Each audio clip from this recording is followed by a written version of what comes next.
Science Galaxy के YouTube मंच पर एक बार आपका सबका पुनः स्वागत है। आज हम लोग बात करेंगे संकरण हाइब्रिडाइजेशन पर।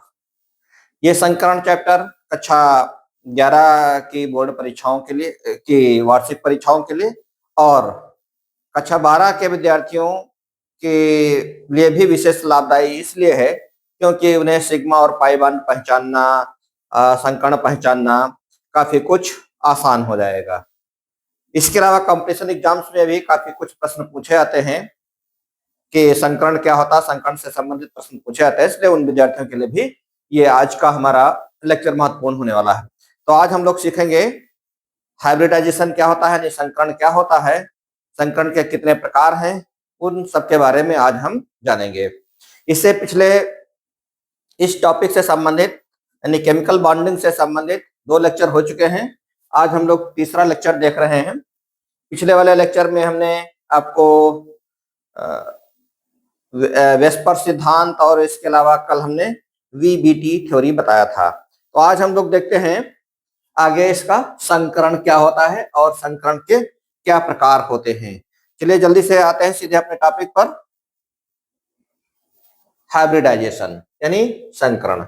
संकरण क्या होता है तो हम इसकी परिभाषा करें, जब लगभग समान ऊर्जा वाले 2 या 2 से अधिक ऑर्बिटल आपस में संयोग करके उतनी ही संख्या में समान ऊर्जा के नए ऑर्बिटल बनाते हैं तो इसे हम संकरण कहते हैं। एक खास बात यह है कि यहां पर जब उतनी ही मात्रा में नए ऑर्बिटल तो बनेंगे, लेकिन नए ऑर्बिटल जो बनते हैं उनकी आकृति भी समान ही होती है। समान ऊर्जा तो होती ही होती है, साथ में उनकी आकृति भी समान होती है। तो इसलिए हमने परिभाषा में उस चीज को भी जोड़ दिया है और हमने परिभाषा आपके लिए जो दी है वो ये है कि जब लगभग समान ऊर्जा स्तर के 2 या 2 से अधिक ऑर्बिटल आपस में संयोग करके उतनी ही मात्रा में समान आकृति तथा समान ऊर्जा वाले नए ऑर्बिटल बनाते हैं तो इस क्रिया को हाइब्रिडाइजेशन या संकरण कहते हैं। ठीक, इस संकरण में क्या क्या खास बातें होती हैं उन्हें हमें समझना होगा। पहली बात तो यह है कि संकरण की क्रिया में ऑर्बिटल भाग लेते हैं, न कि इलेक्ट्रॉन। इलेक्ट्रॉन भाग नहीं लेते हैं, ऑर्बिटल भाग लेते हैं। ऑर्बिटल का रिडिस्ट्रीब्यूशन होता है, समान ऊर्जा के नए ऑर्बिटल बनेंगे, समान आकृति वाले होंगे। और इलेक्ट्रॉन तो केवल हुंड के नियम के अनुसार वितरित होते हैं। हुंड का नियम हम सभी लोग जानते हैं कि युग्मन तब तक नहीं प्रारंभ होता जब तक कि प्रत्येक ऑर्बिटल में एक एक इलेक्ट्रॉन ना हो जाए। अच्छा, दूसरी बात यह है कि संकरण में पूर्ण रूप से भरे हुए या अर्धपूरित या फिर रिक्त ऑर्बिटल भी भाग ले सकते हैं। संकरण की क्रिया में भरे हुए ऑर्बिटल्स या हाफ फिल्ड ऑर्बिटल्स या एकदम वैकेंट जिनमें कुछ भी नहीं है, एक भी इलेक्ट्रॉन नहीं है, वो ऑर्बिटल भी भाग ले सकते हैं। ये दूसरा महत्वपूर्ण पॉइंट है।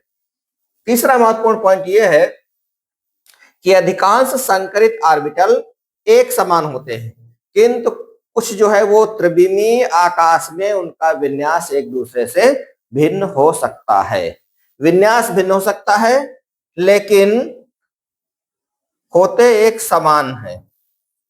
अगला पॉइंट है, संकरण के प्रकार से किसी भी अणु की ज्यामिति और बंध कोण भी ज्ञात किया जा सकता है कि संकरण से हम कौन सा संकरण है, sp संकरण है या sp2 संकरण है या sp3 संकरण है। ठीक, तो किस प्रकार का संकरण है उसके आधार पर हम उस अणु की ज्यामिति का पता लगा सकते हैं, उसका स्ट्रक्चर कैसा होगा और उसका बॉन्ड एंगल कैसा होगा, इस बात को भी हम पता लगा सकते हैं। अगली बात यह है कि संकरित ऑर्बिटल दिशात्मक प्रकृति के होने के कारण प्रभावी अतिव्यापन कर सकते हैं, जिसके कारण इनके जो बॉन्ड होंगे वो क्या होंगे, मजबूत होंगे। बॉन्ड मजबूत होंगे, स्थायी यौगिक बनेंगे और इस क्रिया में जो क्योंकि अधिक ऊर्जा निकलती, इस वजह से ऐसा होता है। तो ये तो रहे संकरण किसे कहते हैं, संकरण की खास बातें क्या क्या है। आप इसका स्क्रीनशॉट ले सकते हैं, पॉज करके दोबारा देख सकते हैं इसको। तो इसके बाद में बात आती है कि संकरण के प्रकार कौन कौन से हैं। तो चलिए समझते हैं हम लोग संकरण के प्रकार। संकरण मुख्य रूप से 3 प्रकार के होते हैं, वैसे हैं तो और, लेकिन हमारे यहाँ इंटरमीडिएट सिलेबस के आधार पर 3 मुख्य तो समझिए ही समझिए। इसके अलावा भी हम लोग देखेंगे, बाद में चर्चा उनकी करेंगे। तो मुख्य रूप से 3 प्रकार के होते हैं, sp संकरण, sp2 संकरण और sp3 संकरण। sp संकरण क्या होता है, जब एक s ऑर्बिटल और एक p ऑर्बिटल आपस में ऊर्जा के पुनर्विन्यास द्वारा समान ऊर्जा के उतनी ही संख्या में, यानी एक s और एक p था तो एक एक मिलकर के कितना होगा 2, तो उतनी ही संख्या में यानी 2 नए ऑर्बिटल बनाएंगे, लेकिन उनकी ऊर्जा कैसी होगी, समान ऊर्जा के 2 नए ऑर्बिटल बनाते हैं, तो इस क्रिया को sp संकरण कहते हैं। वही बात लिखी गई है, जब एक s ऑर्बिटल तथा एक p ऑर्बिटल आपस में मिलकर के समान ऊर्जा के 2 नए ऑर्बिटल बनाते हैं, तो इस क्रिया को हम sp संकरण कहते हैं। अब इसकी विशेषता क्या है sp संकरण की, तो sp संकरण की विशेषता यह है कि इस संकरण से बने हुए जो भी अणु होंगे उनकी प्रकृति रेखीय होगी, यानी एक रेखा में रहेंगे। और दूसरी बात यह है, जब एक रेखा बनेगी या एक रेखा में होंगे तो फिर उनके बीच का कोण कितना होगा, 180 अंश का कोण होता है। ठीक, तो यहां पर हम बॉन्ड एंगल समझ गए और उसकी प्रकृति भी समझ गए, कैसी होती है, लीनियर होती है, रेखीय होती है।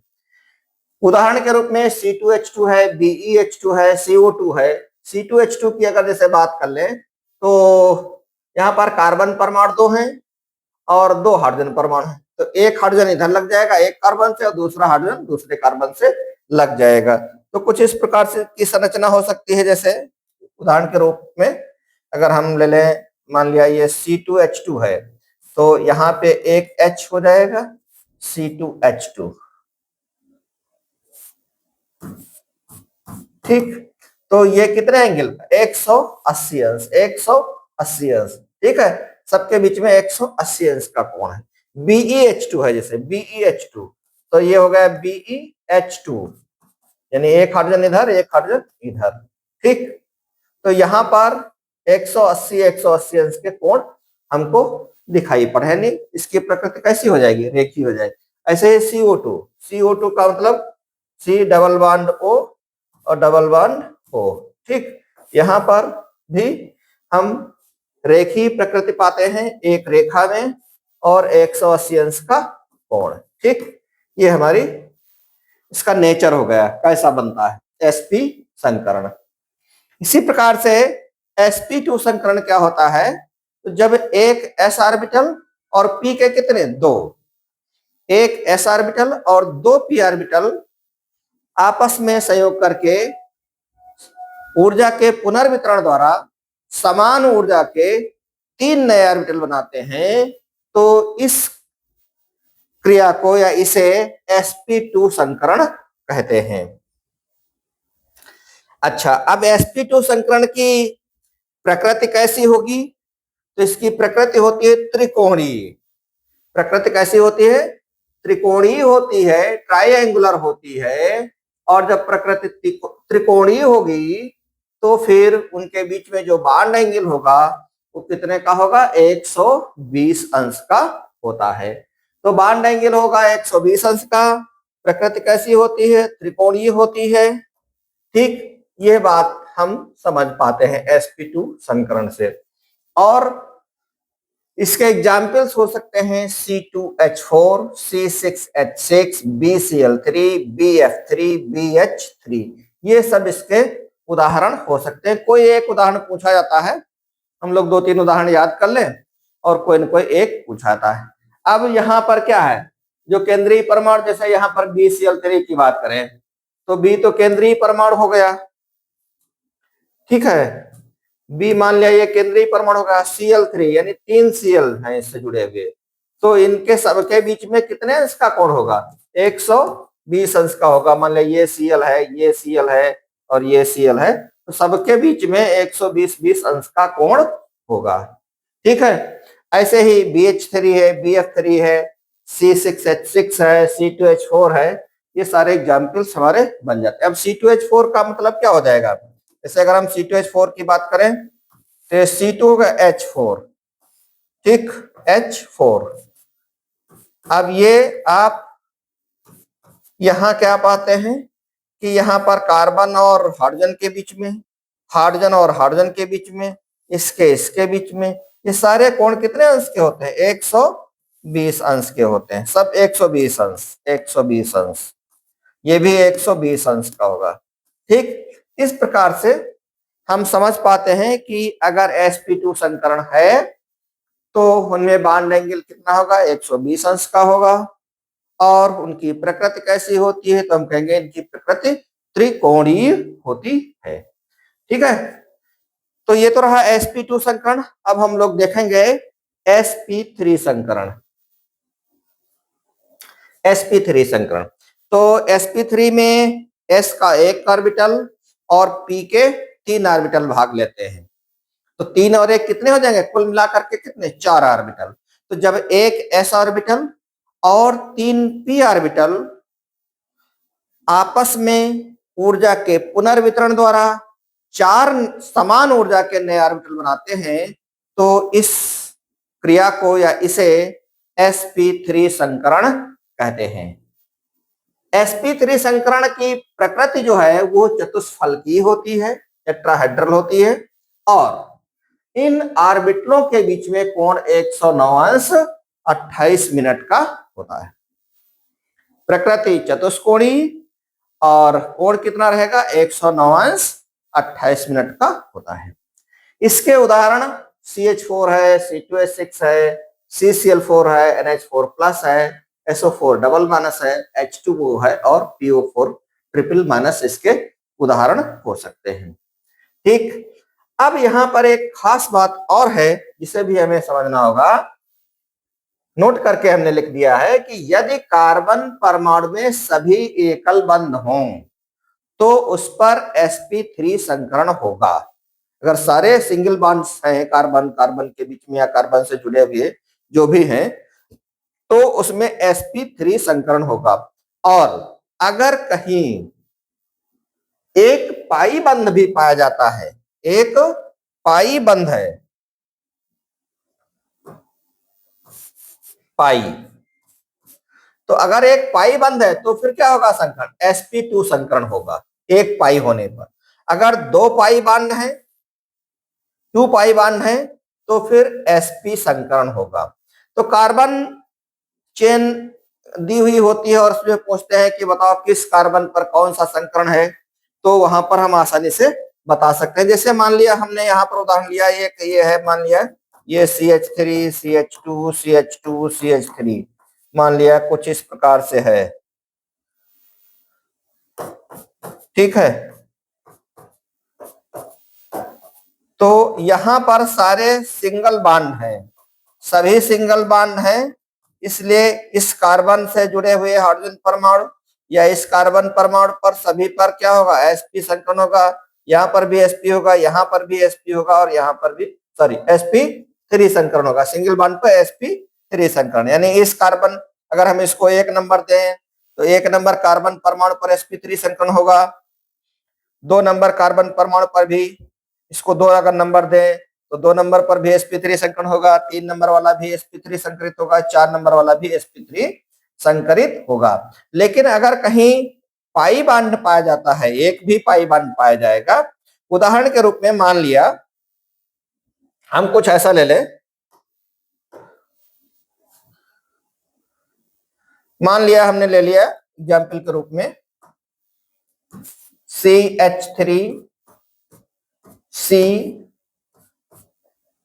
H C H, ये सब HH है, ठीक, और ये हो गया आपका CH2 CH2 और ये हो गया मान लिया CH3, CH3, ठीक। ये है कोई चेन है कार्बन परमाणु की। तो यहां पर देखिए डबल बॉन्ड इधर से नजदीक पड़ेगा, तो इधर से जब नजदीक पड़ेगा तो नंबरिंग हमारी इधर से ही हो जाएगी। मान लीजिए हो गया 1 number, 2 number, 3 number, 4 number, 5 number, ठीक। अब हमसे पूछ सकता है प्रश्न कि बताओ कार्बन नंबर 1 पर कार्बन और हाइड्रोजन के बीच में कौन सा संकरण है, या इसके बीच में, इन सभी के बीच में कौन सा संकरण है।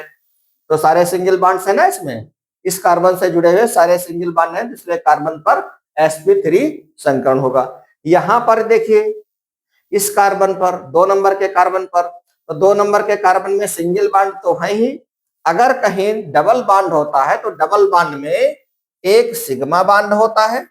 सिंगल बॉन्ड सारे सिग्मा बॉन्ड होते ही है, लेकिन अगर डबल बॉन्ड है तो इसमें एक तो सिग्मा बॉन्ड होगा, एक होगा इसमें सिग्मा बॉन्ड, और एक होगा पाई बॉन्ड। तो जब एक पाई बॉन्ड हो गया तो एक पाई बॉन्ड होने पर कौन सा संकरण होगा, sp2 संकरण होगा। तो यहां पर कार्बन नंबर 2 पर sp2 संकरण है, यहां पर sp2 संकरण है, और इस कार्बन नंबर 3 में भी आप देखिए तो ये भी एक पाई बॉन्ड से जुड़ा हुआ है, और दूसरा तो ये भी सिग्मा है, ये भी सिग्मा है, और एक ये सिग्मा है, यानी एक पाई बॉन्ड होने की वजह से यहाँ पर भी sp2 संकरण है। 2 नंबर और 3 नंबर पर sp2 संकरण है, फिर 4 नंबर पर सारे सिग्मा बॉन्ड ही है, यहाँ पर सारे एकल बॉन्ड सिग्मा बॉन्ड होते हैं, इसलिए यहाँ पर sp3 संकरण हो गया, और ये भी सारे सिग्मा बॉन्ड है, इसलिए यहाँ पर भी sp3 संकरण हो गया। 1 नंबर भी sp3 संकरित है, ठीक। तो इस प्रकार से हम समझ पाते हैं sp3 sp2। जरा sp वाला भी समझ लीजिए। जैसे हम एग्जाम्पल ले लें, मान लिया हमने लिया एग्जाम्पल CH3, चलिए बॉन्ड के रूप में लिख दो तो ज्यादा अच्छा रहेगा। मान लिया हमने लिया CH3 C, और ये ट्रिपल बॉन्ड CH, ठीक। तो यहां पर ट्रिपल बॉन्ड इधर से नजदीक पड़ेगा, इसलिए नंबरिंग ये हमारी हो जाएगी, नंबरिंग का क्रम हो जाएगा 1, 2 और 3। ये सब HH लगे हुए हैं, बाकी सब H परमाणु लगे हुए हैं। ये है हमारा H, ये H है, यहाँ H है, और ये तो H है ही। अब देखिए एक नंबर कार्बन परमाणु पर, एक नंबर कार्बन परमाणु पर एक ये सिग्मा बॉन्ड हो गया, इसमें एक सिग्मा बॉन्ड और 2 पाई बॉन्ड है। पाई बॉन्ड कितने हैं, 2 हैं यहाँ पर। तो जब एक सिग्मा और 2 पाई बॉन्ड हो गए, तो 2 पाई बॉन्ड होने पर संकरण क्या होगा, sp संकरण होगा। तो कार्बन नंबर 1 पर यहाँ पर आप sp संकरण पा रहे हैं। कार्बन नंबर 2 पर भी वही स्थिति है, इसमें एक सिग्मा इधर, एक सिग्मा ये वाला, 2 सिग्मा और 2 पाई, कुल मिलाकर के इस कार्बन से 2 पाई बॉन्ड जुड़े हुए हैं, इसलिए यहां पर भी sp संकरण होगा। और इस कार्बन की अगर हम बात करें तो यहाँ पर सारे कौन से बॉन्ड हैं, सिग्मा बॉन्ड हैं, पाई बॉन्ड एक भी नहीं है, इसलिए यहाँ पर sp3 संकरण होगा, sp3 संकरण होगा। तो इस प्रकार से हम लोग समझ पाए कि sp संकरण क्या है, sp2 संकरण क्या है, sp3 संकरण क्या है। उन्हें हम पहचान लेंगे किसी दिए हुए एग्जाम्पल की सहायता से। हम उसमें सिग्मा और पाई बॉन्ड पहचान करके आसानी से उसमें हम संकरण बता पाएंगे। तो इस प्रकार से आप लोगों ने आज संकरण किसे कहते हैं, ये कितने प्रकार के होते हैं, और एग्जाम्पल को हम कैसे उसमें पहचानेंगे दिए हुए एग्जाम्पल में कि कहां पर sp संकरण है, कहां sp2 है और कहां sp3।